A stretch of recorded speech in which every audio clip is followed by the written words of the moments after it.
আর একটা আজকের কবিতা লিখেছি, সেইটা আমি পাঠ করেছিলাম। যুগের যাত্রী। অন্ধকার রাত্রি, নেই কোনো যাত্রী, চলেছি একা, আমি সহযাত্রী। নিঝুম নিস্তব্ধ, চারিদিক স্তব্ধ, চলেছি একা, আমি পথযাত্রী। চারিদিক কালো, জোনাকি আলো, মিটি মিটি হাতে লাগে খুব ভালো। ঝিঝি ডাকে দূরে, একই সুরে, চলেছি একা, যাব বহু দূরে।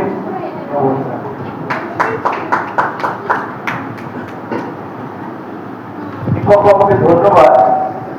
এরপরে আমরা দেখে নিচ্ছি কবি রাঘব পড়ি মহাশয় তার স্বরযোগী কবিতা পাঠ করেন।